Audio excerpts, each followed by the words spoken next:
दोस्तों, आपका स्वागत है पुनर्जन्म के भाग 2 में। आइए आज हम ताजे 5 किस्सों पे रोशनी डालते हैं।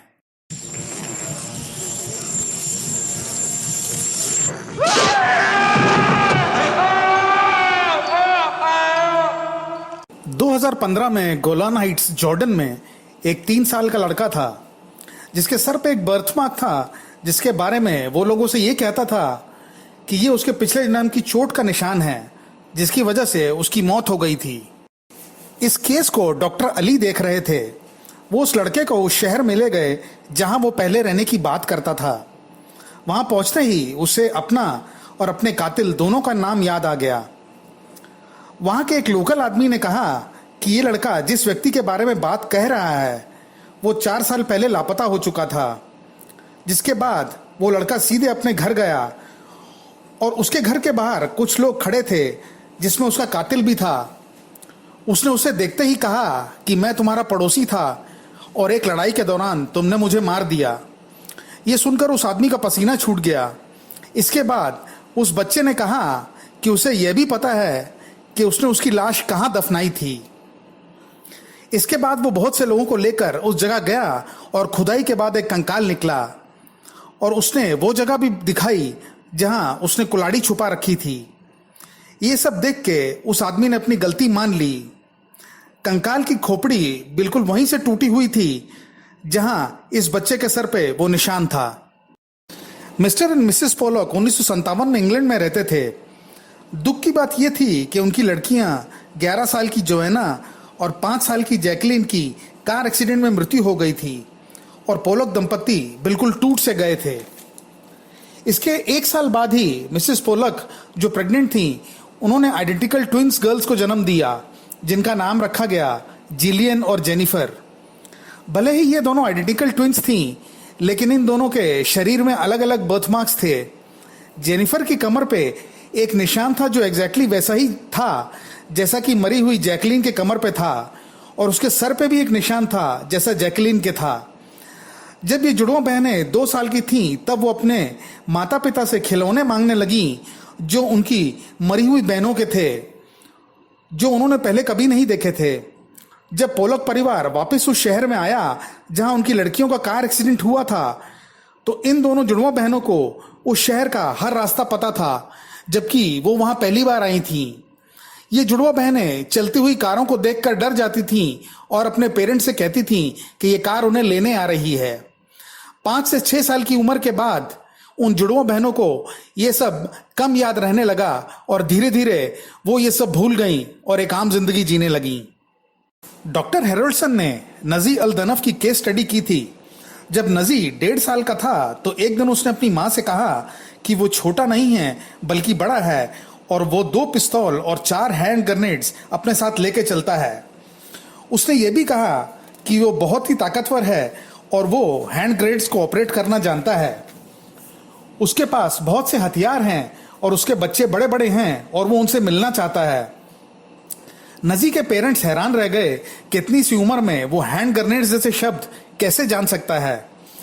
इसके अलावा इस उम्र में उसे सिगरेट और विस्की का भी बहुत शौक था और उसने अपने माँ बाप से कहा कि वो घर जाना चाहता है। ये शहर उनके शहर से सिर्फ 10 मील की दूरी पे था। आखिर उसके पेरेंट्स उसे उस शहर ले गए और उसने उन्हें उस घर तक गाइड किया और घर आते ही वो अपने पिता के साथ दौड़ के उस घर में घुस गया। जबकि गाड़ी में उसकी माँ और बहनें एक आदमी को उसकी कहानी सुनाने लगीं। हैरानी की बात यह थी कि उस व्यक्ति के पिता से ये कहानी हूबहू मिलती थी।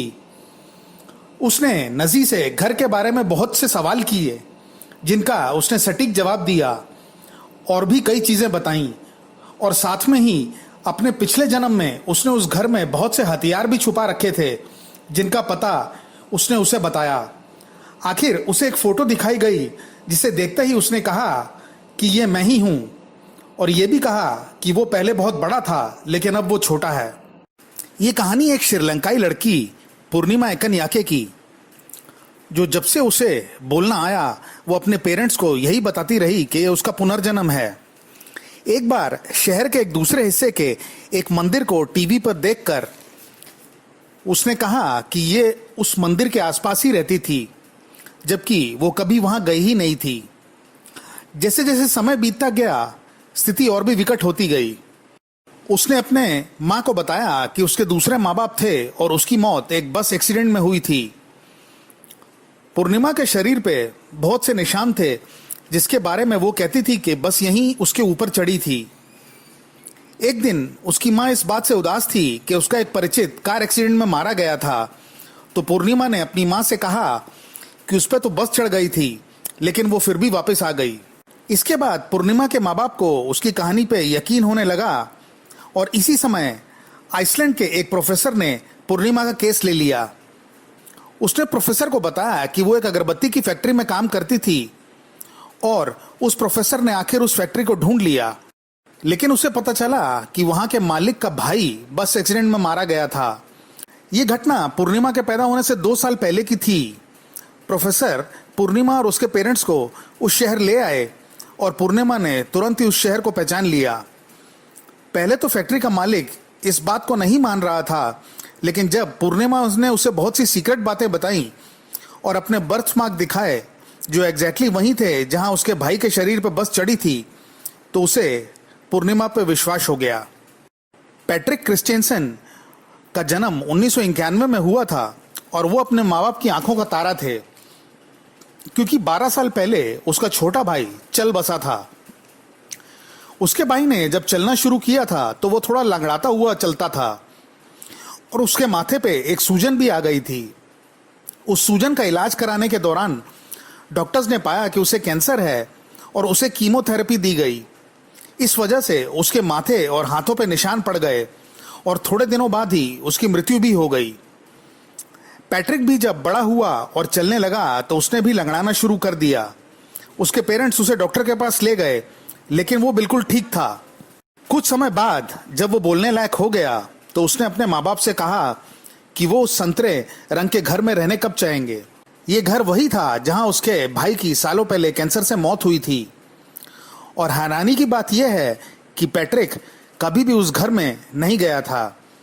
जब थोड़ा और वक्त हुआ तो एक दिन उसने अपनी माँ से पूछा कि उसकी सर्जरी कहाँ हुई थी। इस पर उसकी माँ ने कहा कि उसकी कभी भी सर्जरी नहीं हुई, लेकिन पैट्रिक ने उस हॉस्पिटल की तरफ इशारा किया जहां उसके भाई की सर्जरी हुई थी। ऐसा लगता है कि पैट्रिक अपने भाई की ही जिंदगी जी रहा था। धन्यवाद। तो दोस्तों, ये था आज का हमारा वीडियो। आशा करते हैं आपको ये वीडियो पसंद आया होगा। अगर हाँ, तो प्लीज इस वीडियो को लाइक करें और इसे अपने फैमिली और फ्रेंड्स के साथ शेयर करें। और अगर आप हमारे चैनल पे पहली बार आए हैं तो चैनल को सब्सक्राइब जरूर करें और साथ ही साथ बेल आइकन को भी दबाना ना भूलें, ताकि आपको हमारे अगले वीडियोस का नोटिफिकेशन मिल सके। तो चलिए, आज के लिए बस इतना ही। मिलते हैं अगले वीडियो में कुछ इंटरेस्टिंग फैक्ट्स के साथ। नमस्कार।